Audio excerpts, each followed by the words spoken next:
The Max Kellerman Show on ESPN Radio, ESPN Plus, ESPN app, SiriusXM Channel 80, and on your smart speaker. You got to see this contraption that I have going on for this radio show. I have wires coming out of things and things balanced on shoe boxes. I told you yesterday the NBA was heating up without playing a game. And what happened? You can reach me at 888-SAY-ESPN, 888-729-3776. The Max Kellerman Show is presented by Progressive Insurance. All guests join me on the Shell Pennzoil Performance Line. See what Keyshawn thinks about the Lakers locking up their dynamic duo in a few minutes. Be a part of Max Kellerman Nation on the Dr. Pepper call-in line, 888-SAY-ESPN. I have a way of thinking about this AD and LeBron signings for L.A. You're going to like this, Lakers fans. ESPN Nation is presented by Dr. Pepper. It's official. College football's back. So is your favorite Dr. Pepper-loving college football town, Fansville. Head to a store near you to treat your inner college football fan to an ice-cold 20-ounce Dr. Pepper today. But first, it's time for Straight Talk, brought to you by Straight Talk Wireless. Anthony Davis finalized a 5-year, or he's finalizing a 5-year, $190 million max deal to stay with the Lakers. Clutch Sports CEO and founder Rich Paul told ESPN's Adrian Wojnarowski. The deal includes an early termination option prior to the 5th season of the deal, 2024-25, according to Rich Paul. AD is a free agent, and he's expected to sign the contract as soon as Thursday. Remember about a week ago when he mentioned on a podcast, everything's on All the Smoke, right? Matt Barnes, killing it. But I forgot where he said it, but he was like, oh, right now I'm not with anybody. And Lakers fans are like, what? You start getting just a little nervous because he's from Chicago, right? He considered several short and long-term contract scenarios before landing on accepting a full 5-year maximum offer, sources said. At 27 years old, Anthony Davis is the co-star of the Lakers with LeBron James. And by the way, the centerpiece of the franchise's long-term future, and at a certain point he's going to get the keys to the car, right? Well, before we even get to where this, like LeBron and AD, in the all-time great point guard / big combinations or backcourt, front court combinations, number 1 is what? Magic Kareem? Number 2 is what? Kobe Shaq? Or do you have that reversed? Is this number 3? I mean, think about it. Jerry West, Wilt Chamberlain, they're all Lakers. And here's the crazy thing, Lakers fans. AD needed championships. Chips, plural, to start entering the greatest power forward ever conversation, because he's got the skills, right? But Tim Duncan did too, and Tim Duncan's got 5 chips. Well, AD's got 1 now. How many does he need to win with the Lakers before he starts entering that conversation? Who's the greatest power forward of all time? Because right now it's Tim Duncan. How many more does AD need to enter that conversation? 2 more? You're going to get him now with the Lakers over the long run, you would think. And here's the thing. Forget about Mount Rushmores for a second, right? Because Mount Rushmore for a lot of teams is finding guys who belong on it, like the Clippers. Who's on the Clippers Mount Rushmore? You know? Is DeAndre Jordan on the Clippers Mount Rushmore? The Lakers, it's really an exercise in editing, in making tough choices. Who's off the Lakers Mount Rushmore? Forget Mount Rushmore for a second, right? I mean, the guys on that are Magic and Kobe. Those 2 are on. And then you got a whole bunch of guys to choose from.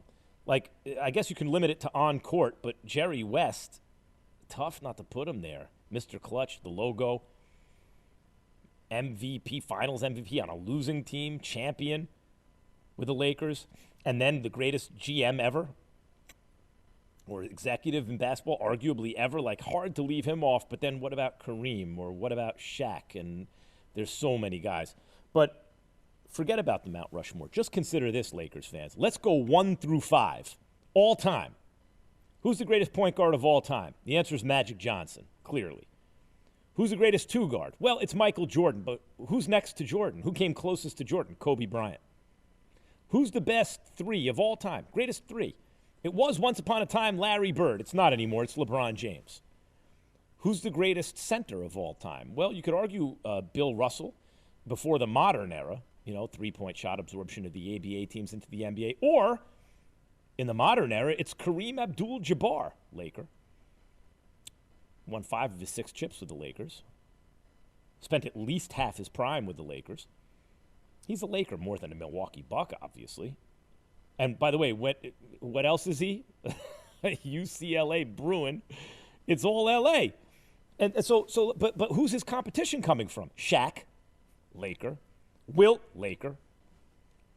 1 through 5. Now, the only spot was like Powell was a great player. He's not one of the top 2 or 3 greatest power forwards ever, but he was a great player. James Worthy, you want to say, okay, let's put LeBron at the 4 and call him the greatest. Then who's at the 3? Worthy. James Worthy's a great player. He's not one of the 2 or 3 greatest small forwards of all time. But AD's good. Is he going to be right there with Tim Duncan? Is he going to be considered the best? Like, do you understand? The Lakers 1 through 5, Magic, Kobe, LeBron, AD, and Kareem. Shaq's coming off the bench. Is there, like, could you even construct a starting 5 that could play with that team that aren't Lakers? What do you do? It's insane.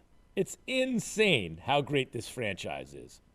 And just to think that Dr. Buss passes away, the greatest owner in the history of American team sports, by far.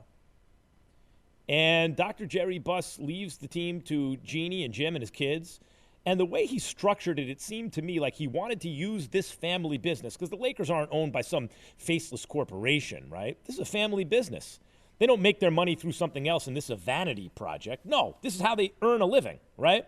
It's a nice living, but still. And I think he was using the family business to try and keep his family together after his death, after his passing.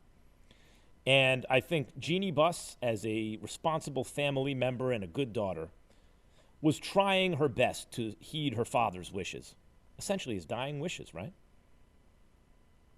And keep Jim in as head of basketball operations. In fact, I thought she did that 1 year longer than she ought to have. But she eventually has to make the move. It's not working. And she takes over. And what has happened since then? How long did it take her to get the Lakers to a championship? 3 years. In 3 years, she got the Lakers to a championship with help from Magic Johnson and the Pacific Ocean. Sure, LeBron James wanted to come to the Lakers. But I think LeBron and the rest of the league were looking like, when are the Lakers going to be competently run? And when Jeannie bounced Jim, nothing against Jim, this is my analysis of how the league perceived it. I think players around the league thought, and importantly, LeBron James thought, yeah, I'll go there now. Because who doesn't want to be in L.A. and with the greatest franchise in the history of basketball? So it took her 3 years to win a chip. Jeannie, with the handcuffs off, after doing the right thing by her father and her family, said, you know what, I got to do the right thing by my larger family, right? The L.A. and Lakers Nation, so to speak. And took her 3 years to win a chip, and they're working on a repeat because they look on paper like the best team in basketball. And now they have LeBron, who was signed up for this year anyway. Now they have LeBron for 2 additional years, so for 3 more years. He'll be 40 years old when this contract's over. And he's still, like, playing at MVP level. Still the best player in the game. I didn't think he was after that injury last year. I thought, okay, age is going to catch up to him. He didn't have the playoffs to prove he's still the best. But then this year he did have the playoffs to prove he's still the best, and he proved he's still the best. And AD might be second. AD's right there. And the Lakers have both of them. And I got to give credit. Kendrick Perkins brought this up on First Take today. Rob Pelinka, and I was very suspicious of that hire originally because I always thought Kobe Bryant was one day going to own the Lakers. And I saw it as a sort of a power struggle between Magic and LeBron and Kobe, who's going to have the most juice. And understand, what this really is, Clutch Sports decides who wins the championships now because Rich Paul has LeBron James and AD and a bunch of guys, but especially LeBron. So a couple of years ago when KCP signed with the Lakers 1 year, $17 million, because the Lakers had some money, I looked at that, and I was on Afternoon Drive with Marcellus, Max and Marcellus in L.A. I looked at that and thought, that's it. LeBron's coming to L.A. Those Clutch Sports clients are getting taken care of. Scratch my back, I scratch your back, you scratch mine. One hand washes the other, and both wash the face. And sure enough, then LeBron came, right? and brings AD eventually. But I was suspicious of Rob Pelinka because even though that was a Clutch Sports kind of an inside job, I then looked and I thought, why is, like, if Ty Lue wants the job, why, if that was LeBron's guy, at least in Cleveland, like, why didn't he get the job? And Rob Pelinka's the GM? Magic has moved out? Well, I guess Magic ain't going to own the Lakers. Now we're down to Kobe and LeBron. Kobe outmaneuvered LeBron is how I took it, Pelinka being Kobe's guy. So I didn't really have a lot of faith in Pelinka. But he's done a superb job. Kendrick Perkins brought it up on First Take. Look at what Pelinka did in this offseason. Perk was calling him aggressive. He was. Dennis Schroeder is an ascending player coming off his best year defensively and shooting the three. And he's athletic and dynamic, especially as runner-up sixth man of the year. Montrezl Harrell, sixth man of the year. Lakers got them both. And Montrezl probably took a little less money than he otherwise would have gotten to play on the Lakers. And here's the thing.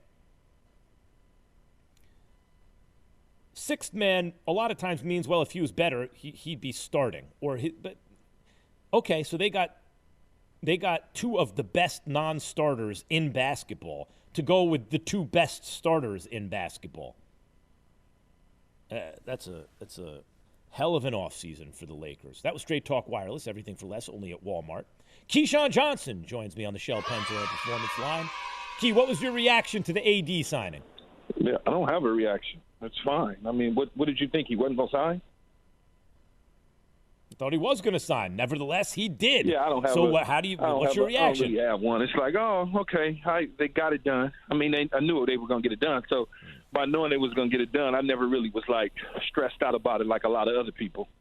There's a lot of people that were stressed. I wasn't stressed either, but I have to admit, Key, I wasn't stressed either, but I have to admit, my eyebrows raised when he said, hey, I'm not a Laker technically right now.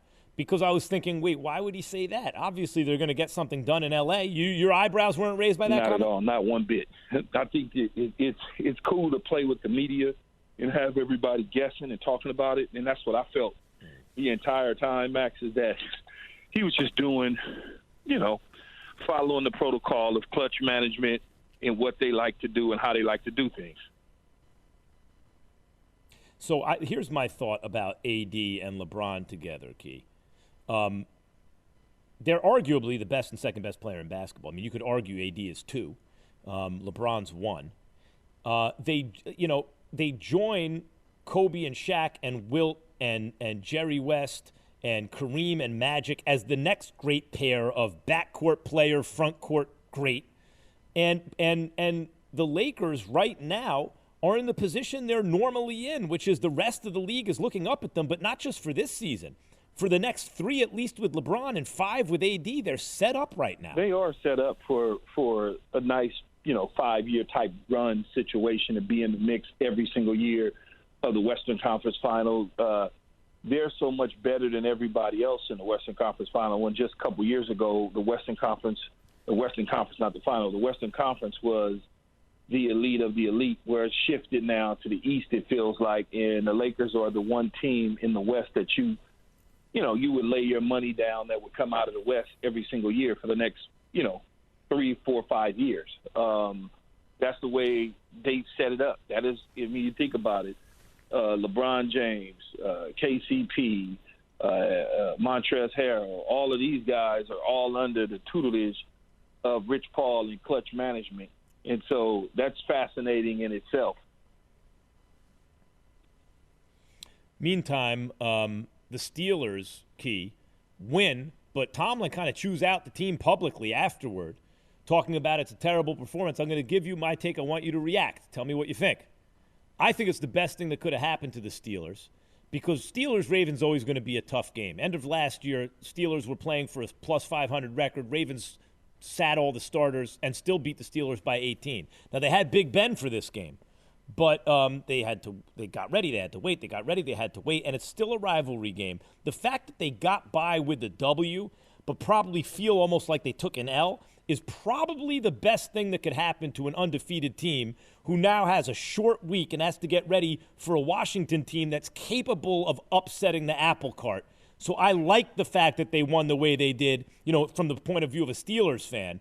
What's your thought about the Steelers' performance? Well, the performance wasn't very good. A win is a win is a win. We take the W, but we have a lot to clean up in all three phases of the game. Special teams, we missed PATs, we fumbled punt returns, we fumbled quarterback fumbles, interceptions, or whatever the case is, 70-something yard touchdowns at the end of the game, long runs to quarterbacks that shouldn't have no business being able to do that on the Steelers defense. And so there's some things you need to clean up. You got out of there with a W against a short-hand team with the Ravens. And so it's extremely important for them to clean up their act, because if they don't, because I walked away from it last night, yesterday, better yet, they didn't show me anything that made me say, oh, wow, man, the Steelers they're going to do something to Kansas City. Chiefs. Nothing at all. Yeah.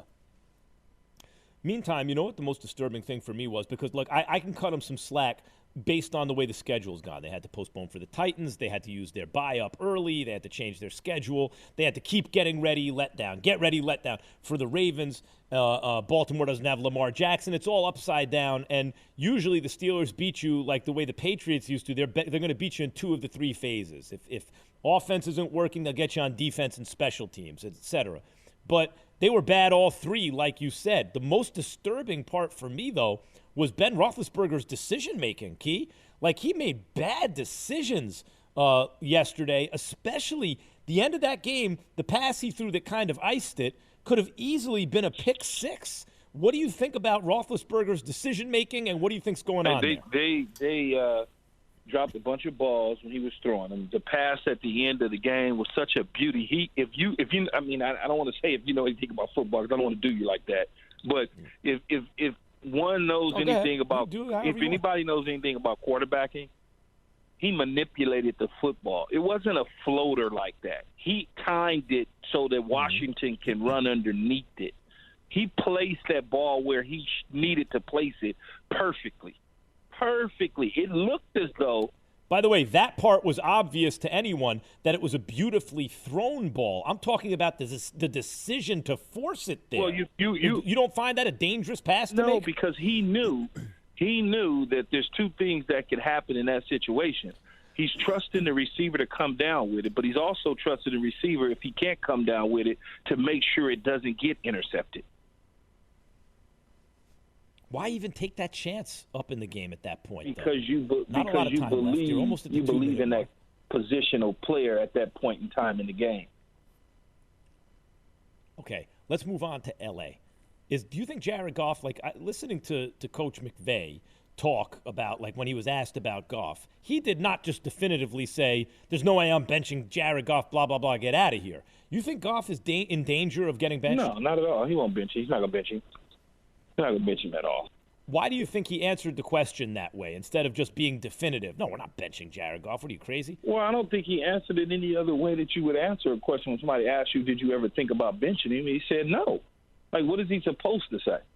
He's supposed to say, well, we thought about it for a minute there, and then we decided that, let's just stick it out. No, they're not benching him. Jared Goff. Do we have the sound from that, Raj? Jared Goff's had a few bad moments, and I think Jared Goff is a hell of a quarterback, and he's just got to get through those few bad moments that he continuously has here and there in games, and it's going to cost him. I'm interested in your comment right there, Key. When you say hell of a quarterback, you think Goff is a hell of a quarterback? Do you think he's a top 10 guy, a Super Bowl worthy guy who can win you a Super Bowl? What do you like about him? What do you like about him? Well, when he's on, he's on. He has a nice arm, a strong arm. He takes a beat and keeps on ticking. I have no problems with Jared Goff at all. None. Zero. I mean, who's the best team in the NFC, Key? The best team in the NFC is the Saints. Agreed. You think who's after the Saints? You think that Seattle's defense is good enough? I think the Packers' defense Seattle good enough? Packers are the top three. Well, those are my top three also. Look at that. Finally, we agree on something. Saints, Seattle, and Green Bay in that order. We agree on a lot of things. You say Mike Tyson should get in shape and come back to be the heavyweight champion of the world, don't you? No, I do not. I heard you say that live on First Take. Heavyweight champ. You never heard me say that. I think Mike Tyson can keep on putting on entertaining exhibitions if you put him in with small old guys, and he should. That's what he wants to do. Good for him. It was fun seeing him in there. Did you watch it? Did you buy it? I wasted my money, man. It wasn't a waste. You weren't entertained. No, no. I don't want to see Mike like that. I know Mike is Mike, Iron Mike. That wasn't Iron Mike. That was like aluminum can Mike. Aluminum can Mike. Still, if you squint. Keyshawn Johnson, ladies and gentlemen. Key and Jay, Will, and Zubin in the morning. Check them out. ESPN Radio, of course. Thanks, Key. Rockets and Wizards pull off the big trade. Who got the better of it? You know what's not healthy? Stressing about work, or maybe you're out of work. It's time to start worrying. Excuse me. Did I say start? Stop worrying. You've already started worrying. Raj, they can't start worrying. That would be ridiculous. Stop worrying and hit the reset button. You can start a new ESPN Plus, ESPN app, Sirius XM Channel 80, and on your smart speaker. What if LeBron gets 6? Talk about that in a few. You can reach me at 888-SAY-ESPN, 888-729-3776. The Max Kellerman Show is presented by Progressive Insurance. And the Max Kellerman Show is brought to you by Shell V-Power Nitro Plus Premium Gasoline. So the Wizards and the Rockets, as you've heard, agree to a John Wall, Russell Westbrook trade. On the surface, you go, well, those guys are kind of similar. The Wizards announced they're sending Wall and a future first-round pick to the Rockets for Westbrook. So that makes you realize, Westbrook is better, if you didn't know that already. You got to send a first-round pick with John Wall to get Westbrook, although Westbrook is 2 years older than John Wall, but he's not coming off a catastrophic injury. And at his best, he was better than John Wall at John Wall's best. And by the way, it's not clear that Westbrook still isn't at his best. I thought last year was one of his best seasons. Anyway, it's a deal that both players wanted, and it's been simmering for weeks. ESPN's Adrian Wojnarowski reports. Woj-bomb. The pick is a lottery-protected 2023 selection, Woj reports. So lottery-protected, meaning they ain't getting a lottery pick out of it, but they can get a first-round pick. So what does this superstar trade mean for James Harden and Bradley Beal? Well, for Bradley Beal, the Wizards go from an afterthought. Don't forget, 3 or 4 years ago, whatever it was, like who was going to win the East? You thought, well, the Wizards have the best player in the East. You know, this is when it was DeRozan and not Kawhi on Toronto, before the Celtics were really good. Giannis was still improving. You know, Embiid was still a baby. You start looking around, you go, the best player in the division or in the conference is John Wall. Bradley Beal's up and coming, and maybe the Wizards. Long time since then, right? Because John Wall never could develop an outside shot. Shoots 32% from three. It's not awful, but it's not good enough for the position. He's not a shooter from distance. But he did everything else really well. Although, I'm trying to remember, it was Coach Fizz. When he was working on ESPN, showed why the Wizards were having success without John Wall. It's that he's so good running these, I think it was the high screens, right? Like the pick and rolls that if they got the rebound, they would just do it again and again and again and again. And there wasn't a lot of diversity in the attack. And without John Wall, they were forced to play differently, and it was actually good for them. Whatever the case may be, John Wall it's unrealistic to expect he'll ever be as good as he once was, and what he once was never as good as what Russell Westbrook is right now. So who got the better of the deal? The history of the NBA is always team that gets the best player in the deal wins the deal. Washington wins the deal. Now think about this. The Wizards go from an afterthought, because Beal and Wall were always less than the sum of their parts anyway. They go from an afterthought to, wait, Kemba's not going because of his knee? Hayward signed away? Oh, Bogdanovich didn't wind up in Milwaukee. Toronto's going to be good, but not great. Right? You start looking around, Philadelphia's going to be good. You start looking around, and you go, the Wizards go from, they ain't even making the playoffs. Who cares about Washington to, they're live. Is that the best backcourt in basketball? Chris Paul, Devin Booker would be one for me. But Chris Paul's 132 years old. Like one of these years, he's going to slow down. He already has slowed down a little bit, but he's still great. And Devin Booker is like a little mini Kobe. He scores from anywhere, like young Kobe. But, not his talent is not pitched as high as Kobe Bryant, but he's similar in that way. Poor man's Kobe. And not a poverty-stricken man's Kobe, by the way. Booker can really play. 8-0 in the bubble. It's not just like scoring a lot of points. Like the year Kobe dropped 81 in a game, they needed all those 81 points to win. Kobe was scoring in a winning effort. Devin Booker's dropping big numbers for a team that was winning, that was undefeated in the bubble, and now they got Chris Paul. Right? And that backcourt, I'd say, is number one in basketball because Klay's hurt. So no Steph, Klay. And they'd be giving Steph and Klay a run for their money anyway. Name another backcourt right now better than Russell Westbrook and Bradley Beal. Go ahead, name another backcourt. I don't think there is one. I think this is the second best backcourt in basketball, and we'll see if it's not the best. Now, all of the sudden, the Wizards are going to make the playoffs, and they're going to be live in the playoffs. They're not going to get out of the East, but they're going to be live. They're an interesting team again. And furthermore, they're one move away from looking at them and going, whoa, hold on a second. I know we shouldn't be talking about NBA title and the Wizards, but I know that sounds ridiculous, right? But what if there was an Oladipo-level player on the trading block? Because maybe Oladipo will be on. But, what if a guy like that, and I know the skills are somewhat redundant, so maybe not Oladipo, but someone like that, another 4.5 star, all-star plus, but not quite MVP player. What if a guy like that is acquired by Washington? Now all of a sudden you go, oh, wait a minute, they got 3 dudes who can kill you. Washington clearly wins the trade. Meantime, the Rockets, I don't get this. Yeah, they get a lottery-protected first-round pick, so it's not going to be a lottery pick. And John Wall with a terrible contract, who's, doesn't shoot it well enough to be a superstar and is now no longer physically, it appears, at his best. He's a brilliant passer. John Wall is kind of a genius. When you watch him, you go, oh, my God. But somehow it doesn't translate to being an MVP caliber player. He's a beautiful passer, can start and stop on a dime, change direction, handle. What doesn't he have other than a shot? And his shot is better than Westbrook's.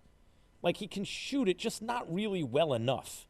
But he's past his prime now. He has an onerous contract, a burdensome contract.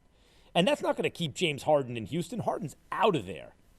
So what is Fertitta signaling, the owner here?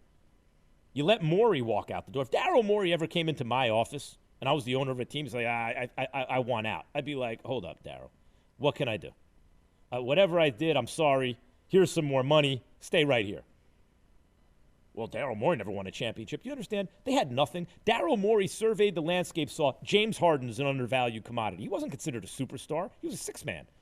Picked him up for a song, and then got a coach who played extreme kind of analytics, right? But as a result of that, well, they never won a championship. That's right, Harden choked, and I've been on him for that. However, that Rockets team got to a Game 7 against a fully loaded Warriors team. With KD, with Klay, with Steph, with Dre, with everyone. They got to a Game 7, and it was at Houston. Think about that for a second. Now, I got on Harden because had he had just a normal shooting night, they'd have beaten the Warriors. But you know why? Because Daryl Morey's the GM, and he had them playing the most efficient. It was ugly, but it was the most efficient brand of basketball. Well, this is how the rest of the world lives. Remember when I said Tom Brady's finding out, not how the other half lives, how everyone else lives who doesn't have Belichick, who makes fewer mistakes than everyone else? Now Houston and Fertitta and everyone is going to find out what it's like when Daryl Morey's not your GM. Bradley Beal in a first-round pick. Let me tell you something. Harden's going to be out of there, and they're going to have a 3-year rebuilding process. And during that time, John Wall will hopefully give you something to watch. Because that's it. Houston, the days of Houston being a powerhouse in the West are over for the time being. Over. Yeah, Washington clearly won the trade. ESPN Radio is presented by Progressive's Home Insurance. Get your quote at progressive.com today. People want to talk LeBron, MJ. Axe Max is next. Businesses have had to be flexible this year.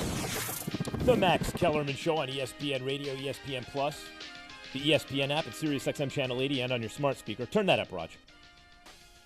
Hear that? That's party, and let's call it BS. That came on during the credits of Who's the Man. Remember that movie? And I remember the first time I heard it, I never heard of Biggie Smalls before. He hadn't really dropped anything. And I was like, I listened to it, I was like, I think Cool G Rap is writing lyrics for KRS-One. And then I found out after, it's Biggie Smalls. I thought, well, he must be the best ever.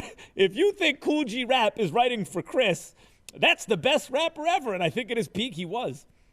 What does playing in a strong division do for your Super Bowl chances? Talk to the football scientist in the next hour. You can reach me at 888-SAY-ESPN. That's 888-729-3776. It's V Week.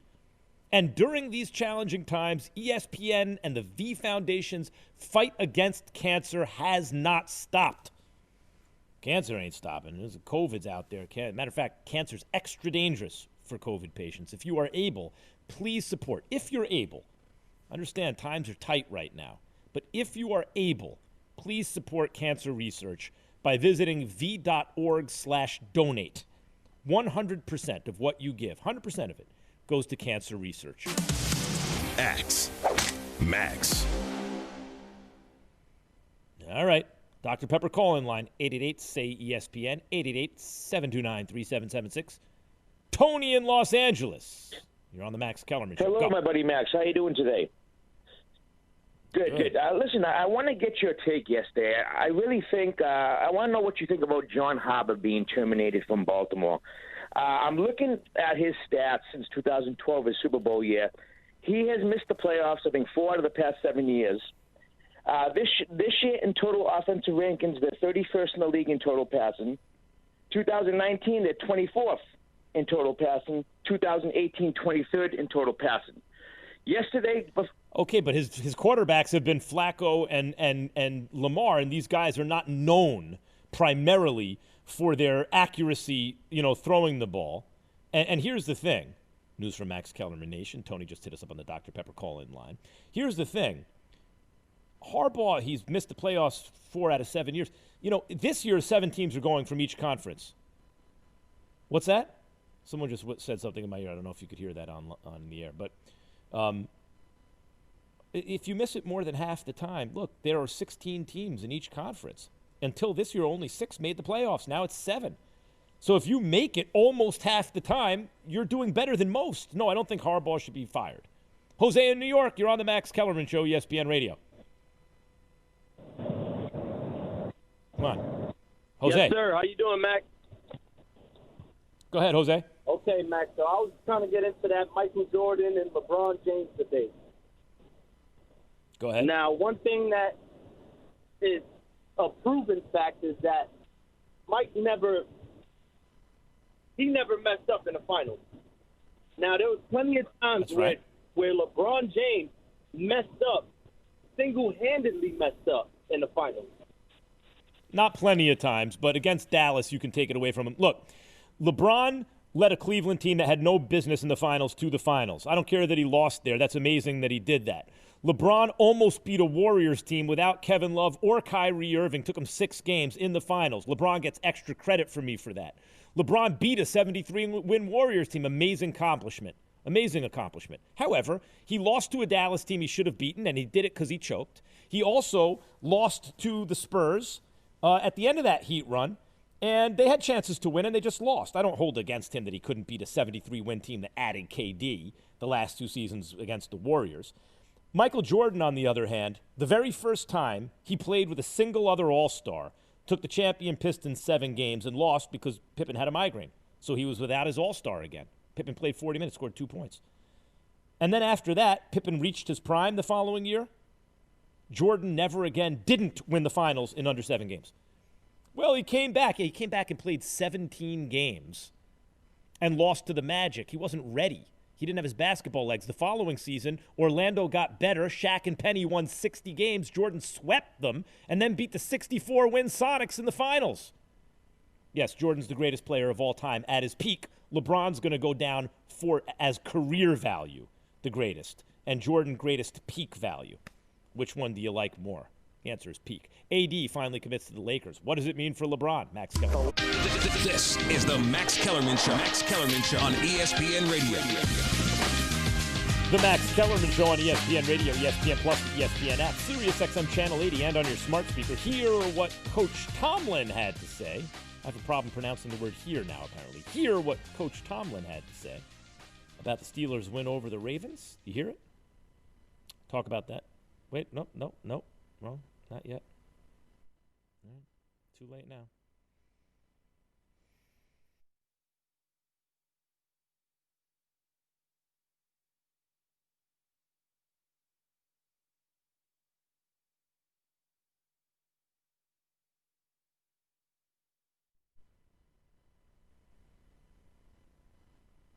Yeah, I don't control the sound, as you know. We're going to talk about that in a little while.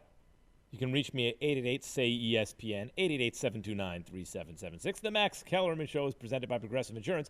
All guests join me on the Shell Pennzoil Performance Line. All NBA forward, Anthony Davis. You know, the one guy who's come around where I look at and I go, maybe he replaces Tim Duncan as the greatest power forward ever one day. But he wasn't getting anything done in the playoffs, you know, and he had decent teams. If he was as great as all that, right? Drew Holiday and guy, he could have done something. He didn't do anything in the playoffs. Got to the Lakers with LeBron, won a chip first year. He's finalizing a 5-year, $190 million maximum contract. Maximum contract. Max contract. Who wrote maximum? To stay with the Los Angeles Lakers. Clutch Sports CEO Rich Paul tells ESPN, the deal includes an early termination option prior to a fifth season in 2024-2025. The deal could be signed as soon as today. And the Rockets, of course, agree to a John Wall, Russell Westbrook trade. They had to agree with the Wizards, of course. And the Wizards announced that they're sending Wall and a future first-round pick to the Rockets for Westbrook because Westbrook is better. You got to add a future first-rounder. It's lottery protected, though. It's a deal that both players wanted. The deal has been simmering for weeks, according to ESPN's Adrian Wojnarowski. The pick is a lottery protected as I told you, in 2023, Woj reports. So what does this superstar trade mean for James Harden and Bradley Beal? And what is the Anthony Davis contract? Not to mention LeBron signing a 2-year extension past just this year. So he's there for 3 more years. What does all this mean? Let's start with the Lakers. The Lakers now are set up for the next 3 years to challenge for the title every year. I don't expect them to win all the time because this year I think they're going to repeat.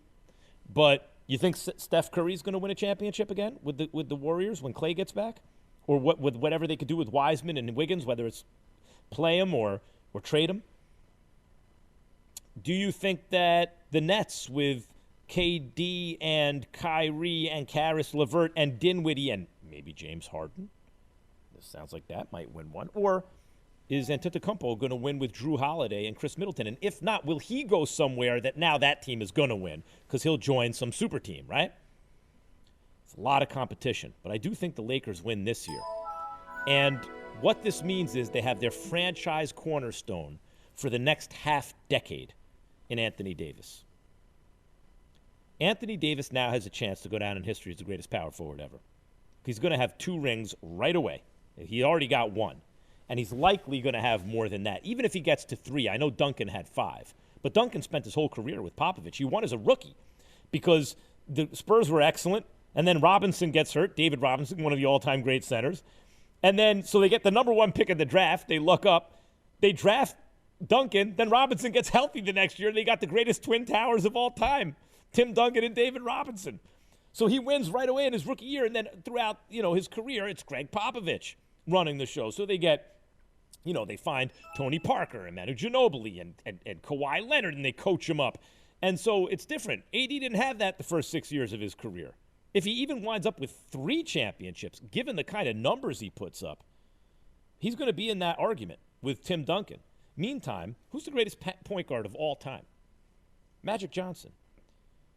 Magic's the greatest point guard of all time. Apologies to Oscar Robertson, and some people are now even saying Steph Curry. Magic's the greatest point guard of all time. I don't think it's that close.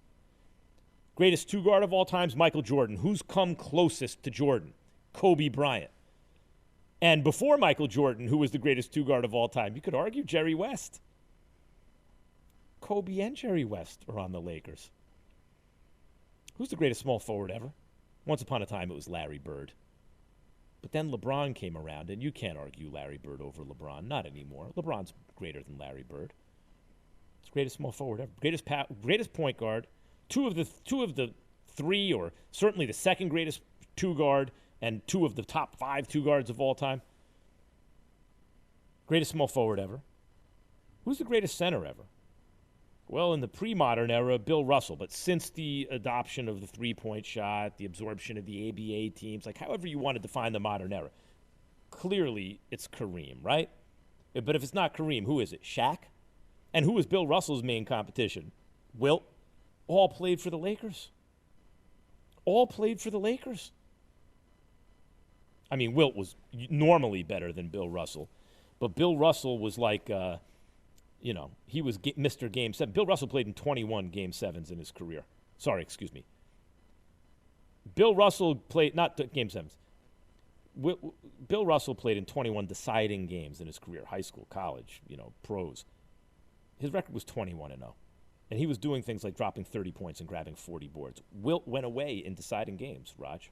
It's just what he did. If you needed him to score, he did everything but score. If you needed him to pass or rebound, he did everything but that. That was his reputation. And there's a reason he didn't win a lot. But Wilt was also an unstoppable force and one of the greatest of all time. And clearly in the argument for greatest center ever, and certainly in the pre-modern era, greatest center ever. And Kareem, like Hakeem was amazing. He might be the guy you actually want on your team, but Kareem got an argument, greatest basketball player ever. Like LeBron, MJ, sorry, but Kareem was right there with you in his prime. And he was also the greatest college player ever, by far. I mean, so you look at and now AD, if AD is in that conversation, in that debate as greatest power forward, you got the 1 with Magic, the 2 with Kobe, the 3 with LeBron, the 4 with AD, and the 5 with Kareem. In the all-time debate, the Lakers are bringing guys like Jerry West and Shaq and Wilt off the bench. Oh, it's amazing, this franchise. But by the way, when I was a kid, the Lakers had 6 titles. The Knicks had 2. The Celtics had 13. And I used to imagine, by the time I'm the age I am now, right, like 40-something, will it, maybe the Knicks can catch them. They draft Patrick Ewing. Oh, he's going to be the next Bill Russell. Well, except he scores, too. Oh, it's going to be great, and we're going to win all these titles. And didn't happen that way. But you know what did happen? The Lakers, who were already a premium kind of franchise, they were number 2 all-time championships. Since then, Dr. Jerry Buss bought the team, the late, great Dr. Buss. And now his daughter, Jeannie Buss, is running the show. And since the 79-80 season, they have added 11 championships. There was a time when the Lakers were in like 2/3 of all finals played for a bunch of years, like stretching into decades, and they had won like half of those, or 2/3 of those. Like, it's insane. The fact that anyone ever caught the Celtics in championships won in the NBA is amazing, and it was the Lakers, and they just did it. And they're going to pass them this upcoming season. What a franchise. And what a continuation of the late, great Dr. Buss, the greatest owner in the history of American team sports, by far, of his legacy. And what Jeannie Buss has done so far. 3 years after she took the handcuffs off. Because Dr. Buss's, essentially his dying wish was, let's use this family business to keep the family together. Jeannie, you can be in charge of business operations. Jim, you'll be in charge of basketball operations. Other siblings doing other things. And Jeannie, she abided by his wishes for a while, I think 1 year longer than she ought to have, and eventually realized she has, she's a steward. The Buss family never really looked at themselves as owners of the team. They were stewards of a public trust in L.A., the Los Angeles Lakers, and she realized she owed it to the fans. Got rid of her brother, and 3 years later, won a championship, and looks like they're going to repeat based on the team on paper. What a job. What a franchise. Number 1 franchise in the history of basketball on planet Earth, or the known universe, for that matter. Is KC there? Raj?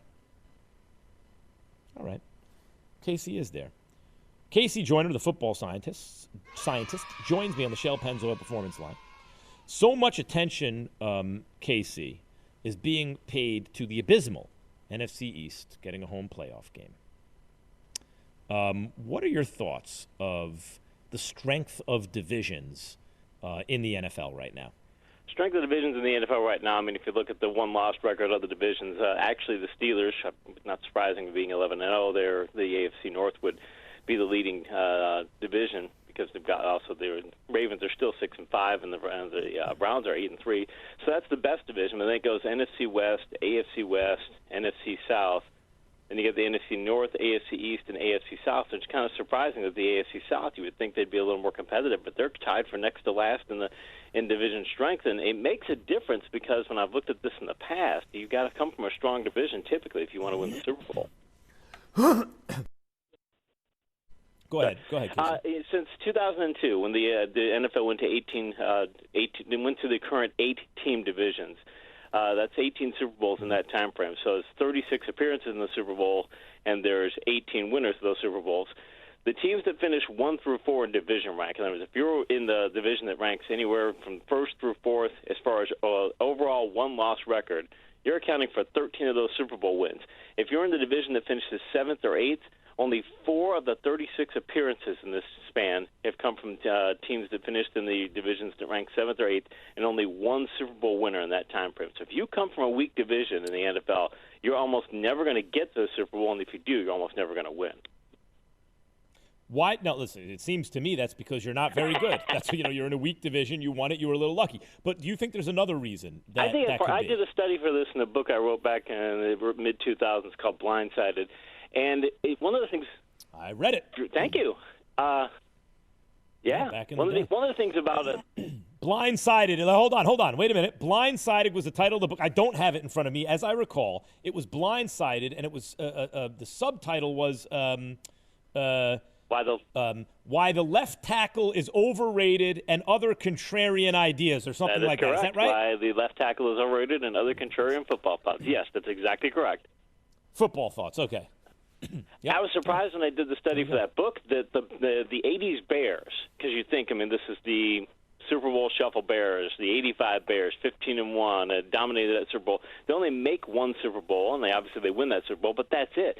And one of the reasons that I surmised from that book that they didn't make it is because when you looked at their division in that span, I mean, they're beating up on the Lions, who were just as bad then as they are now. They were beating up on Green Bay was bad back then in the 80s. They were terrible. You're talking the 80s Bucks were awful, too. They have all these terrible teams in the division. Minnesota would give them a run for their money every once in a while, but they're beating all these awful teams, and then they go in the playoffs and they face these teams from the NFC East, and these NFC East teams where you're talking the Giants, the Parcells Giants, you're talking the Joe Gibbs Washington team, you're talking the Eagles, who were still a physical team back then. I mean, you're talking so many tough opponents. You're talking even the Cowboys were not a terrible team back then, and the Cardinals even contended for the NFC East title for a couple of seasons during the 80s. So all these teams are sharpening, metal sharpens metal. They're playing all these other tough teams. So when they go face an NFC Central team like the Bears, and they've had to beat up on all these weak opponents, I just think that the Bears only had to play to a certain caliber of a certain level during the season. When they got to the playoffs, they couldn't step up because they weren't used to it. So, in other words, in the age-old debate, basically, between you don't want to be worn down playing tough games before the playoffs versus, no, you want tough competition to get you ready for the playoffs, the numbers say, at least these numbers, according to this kind of study you've done, suggests that you want tough challenges to prepare you, even if it means there's some attrition in terms of health, that the tough challenges prepare you better to win. By the way, that jibes, anecdotally, with the Giants, who upset the undefeated Patriots, right? Tom Coughlin had to make a decision. They were in the playoffs. Does he rest his starters? And he thought, nope, we're not gonna rest our starters. They were a wild card team. We're gonna play this Patriots team, and they lost to the undefeated Patriots last game of the season in a very tough game. But they took that with them to the Super Bowl and upset the Patriots. So Coughlin was right to play them. Metal sharpens metal. Meantime, the AFC North, I really, the toughest division in football seems to me pretty clearly, Casey, to be the NFC West. And Pittsburgh's undefeated record against a mostly soft schedule so far, I think, is skewing your numbers. Yeah, that's the thing. Part of it, I mean, Cleveland's still. I mean, Cleveland's they're benefiting from the same schedule too. So I think it's the entire AFC North that's kind of benefiting from the weakness of the schedule. So, and mind you, the number one division tends to do better in the playoffs, but it's really you got to finish number 1 through number 4 is really where it's stacked. It starts at top half. If you're top half, one doesn't necessarily do that much better than 2 or 3, but you want to finish in the top half. So you just can't be playing. I guess you got to feed up on steak. You can't feed up on cream puffs during the season. So I think the AFC North. I think the division record might drop some too, because I bet the Steelers going to lose a couple down the stretch. And the problem is though, if you're looking at the AFC East and the AFC South, they're tied for 6th right now, and those two divisions are, especially the South. I would just no Titans, no Colts. No Titans, no Colts in the Super Bowl. Just like most of us think, basically. Hey, KC, so that's good. It jibes with, like, intuitively what we do. Well, let me ask you this. In terms of DraftKings stuff, because all the other stuff is great and everything, but I need to know how to beat all my enemies in DraftKings. And by enemies, my sports enemies, I mean my colleagues, my friends, my siblings. Let me ask you this. What quarterbacks do you like this week? Sorry, what quarterbacks? Tell me some value. Some value. I'm going to go against the grain on this one. I think that Mitchell Trubisky is actually going to be a pretty good play this week, because I think the Lions, with their new head coach, he's their former offensive coordinator, and they've put up 370 more offensive yards in most of their games this year, and I think that he's going to want to showcase, hey, here's what the offense can do, so he has a better chance of possibly getting that job. So I think that they're going to be trying to make it high scoring, and I think the Bears are going to have no choice but to keep up. And Trubisky, if you look at the Lions' defense is not very good, and Trubisky did well last week. I mean, I understand the circumstances, but still he put up the points, and I think that he could be in that same kind of circumstance this week. So I love Trubisky for a value play. Listen to me, Casey. I'm not taking Trubisky. They might want to keep up, but that's different than being able to keep up. If it's a foot race, I'll take Trubisky, but I want to see him throw the ball down the field. Who else you got? I ain't taking Trubisky. Okay, well, we'll see if that one goes. I'm still liking Taysom Hill against the Falcons. I think that's going to be a very high-scoring game. I think the Falcons could do quite well. Yep. I'm not liking someone who I don't like as much. I don't like Josh Allen as much this week because I hate his matchup, so he's one who I might avoid. Yeah. Other quarterbacks who I might consider playing would include I like Roethlisberger, too. I think that what happened in this game yesterday, I think that they're going to, based on Tomlin's reaction, I think Roethlisberger is probably going to be somebody who puts up a solid number of points against Washington. Okay, let me get to running backs. First of all, Taysom Hill I like a lot. The only thing is I don't know what they're going to be charging him for him this week. I haven't looked yet. Anyway, tell me about running backs, because you get a lot of points from a good back. I look at a thing called matchup points is one of the things that I look at. It's a rating of rush defenses, and if you're at 90 or higher, it's a 1 to 100 scale. If you're 90 or higher, you're in the elites there. So the teams with the most favorable running back schedules this week, the most favorable matchup points, would be Chicago again. So maybe if you don't like Trubisky, Montgomery might be somebody who could be. Montgomery. No, I don't like the run. Forget about Chicago. Who else you got? I like Indianapolis against Houston. We'll see what happens with the carry in their backfield, the carry division. But still, Taylor, Hines, and Wilkins could all be good plays. For the Dolphins, they're facing the Bengals rush defense, which has been terrible. So Brady could be a possible good pick. Depends on what happens at Gaskin and such, but he might be somebody who could be a good play. I like the Patriots. I think their backs are going to get a lot of play this week. They're going to run the ball a lot against the Chargers, whose pass defense is very strong and run defense is terrible. And I like San Francisco. Whoever they end up playing there, the Bills' rush defense has not been good. Tell me the back to take off of New England. What back do I take off? I'm probably going Damian Harris because he's getting the double-digit carries. And because if you think he's going to get 15, I don't think they're going to switch to Michelle. I mean, I like White maybe in a PPR league, but I think Harris will get 15 to 20 touches. I like it. The great Casey Joyner, ladies and gentlemen, the football scientist. Check him out at Casey Joyner, TFS, the football scientist, TFS, at Casey Joyner, TFS, ESPN NFL Insider. Thanks, Casey. Appreciate it as always. Steelers did indeed get the win. But at what cost? At what cost? It's time for some...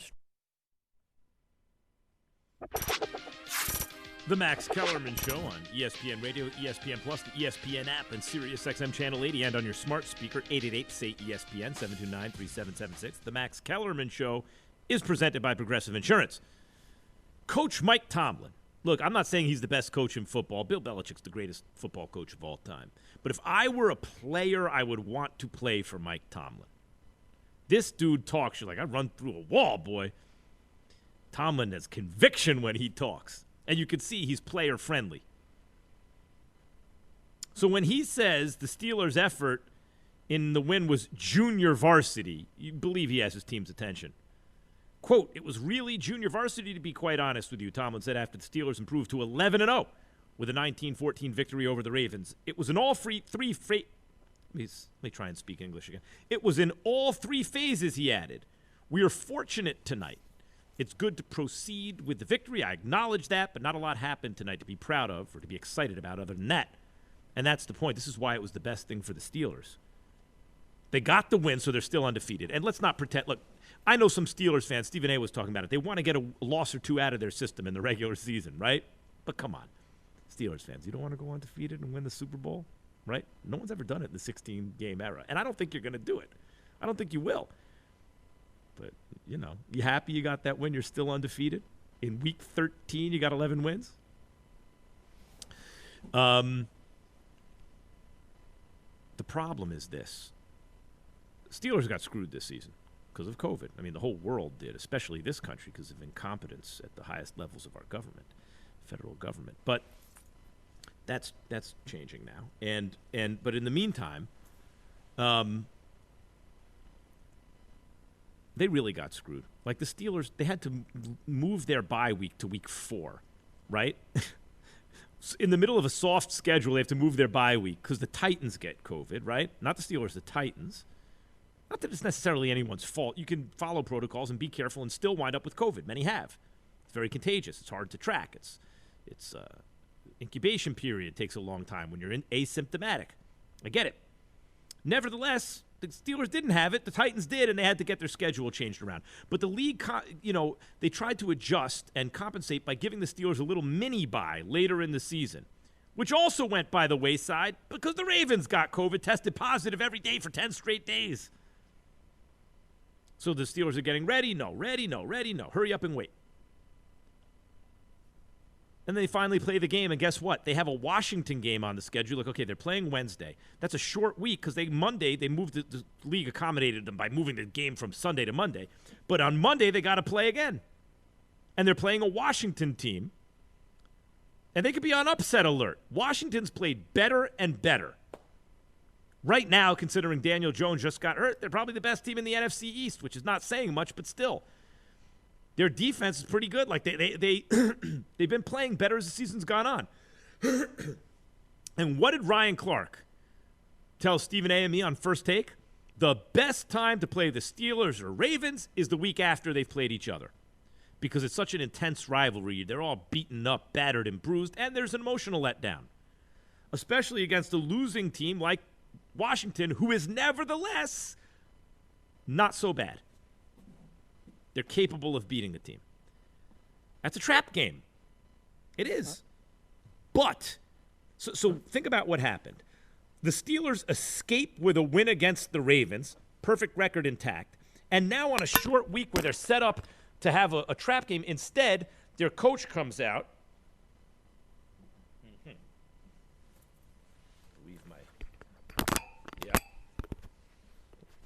Yeah. Mike just fell, but I put it back on. Instead, this is for ESPN Plus. You can check this show out on ESPN Plus. By the way, ESPN Plus, I got to do a commercial for ESPN Plus real quick. And I'm not. I mean, you could say I'm shilling, but I'm really not. I would say this if a stranger walked up to me on the street, I didn't work at ESPN. ESPN Plus is such a great service. Someone I know subscribed to it just to catch the radio show. They wanted to watch it on TV. Hey, it's not on news anymore. I'm like, no, it's on Plus. It's even better. Trust me. So they subscribe to ESPN Plus. They're like, I can't believe I'm doing this. I'm like, trust me. They come back. They're like, first they watched old basketball games or old football games. They watched Hagler Hearns. There's such an archive on ESPN Plus. And in addition to that, you get like pay-per-view level fights and MMA and all the insider stuff. It's such a great service. Anyway, you can check this out on ESPN Plus. That's the microphone that dropped, the one for the camera. Where was I? So not only do you get the win against the Ravens if you're the Steelers, but in a game you could have lost, you're totally prepared for. Because your coach came out and and told the truth about your performance. A lot of times, remember how Max and Marcellus would talk about this, Raj, back in the day? A lot of times in a win, guys don't really, and teams and even coaches are guilty of this, don't really go over all the things you did wrong because you feel good that you won, and it kind of papers over a lot of the mistakes underneath. You know, a win or a loss can come down to a few plays, a few calls, a few whistles, and everything else that went into that kind of evened itself out, and these one or two plays made the difference. But if all those other things that went into getting you to that high leverage point, if you can get yourself buttoned up on a few of those and win a few of those battles, now it doesn't come down to that high leverage moment, right? And in a win, you're less likely to pay meticulous kind of attention, to be meticulous about going over the details. By the way, that's why that's another thing that's on ESPN Plus, Kobe Bryant's details. Check out Kobe Bryant. Check out Kobe Bryant analyzing games. But details is